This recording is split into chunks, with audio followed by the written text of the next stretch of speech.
Kanaafuu amma dhumaatti nu faana bu'aa chaanala keenya hin dagatinaa, sabskraabii hin dagatinaa yoomillee akkasumas laayik sheer godhaa. Amma kan isin daawwachiifnu ta'a. Oo dandeenye gaara kana kotoonne kan baanu ta'a. Ammaanuu jalqabaniiranii jechuun asiin baanee irra isinitti argisiifnee deebinaa jechuudha. Mitire.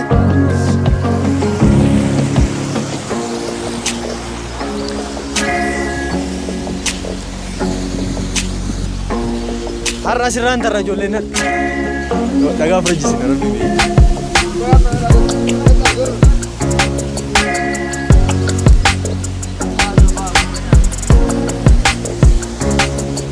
sirbani dhagaru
Egaa akkuma argitan kaameraa keenya yeroo tokko si walitti qabu.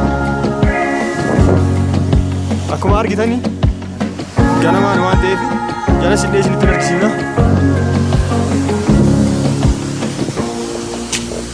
Daawwattoota keenyaa kunoo Qileen Nagaasa kan jedhamu keessatti argamna. Daawwattoota hordoftoota keenya achi keessa jala seenee isinitti argisiifna. Akkuma argitani jala sanitti jechuudha. Ijoollee nama waliin dhufne isheen dartii foto kaameraa akka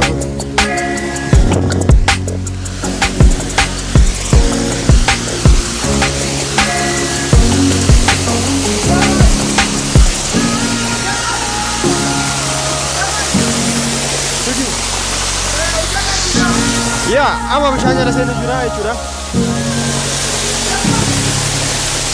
Wanti maaloo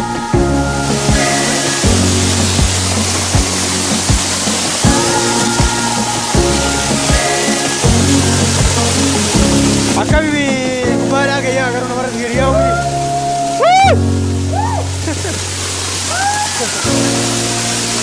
Kaameraa ishee qabnee jaboo.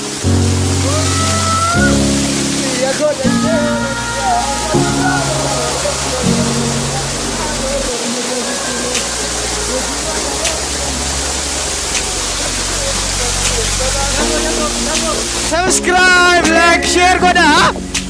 Bishaan kana dhiqachuu barbaada. Subscribe, like, share goda.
Diema.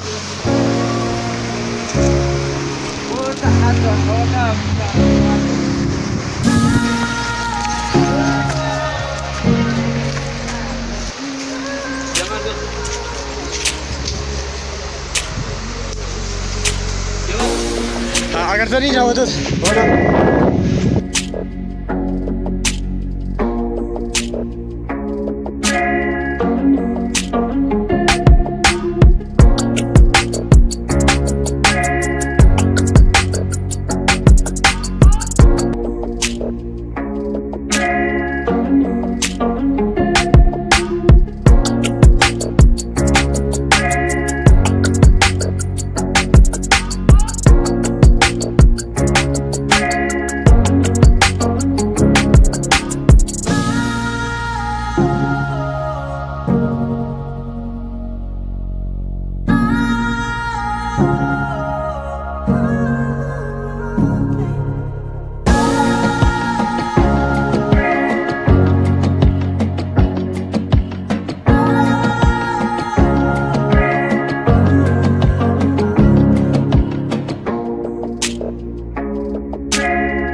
jechuudha. Hamma viidiyoo biraatti walitti deebinutti channel koo subscribe, like, share godha. Gamanumaan nagaa isin dhaamachuu barbaada. Nagaa naa tura. Jaaladhaa isin kabaja. Bye bye.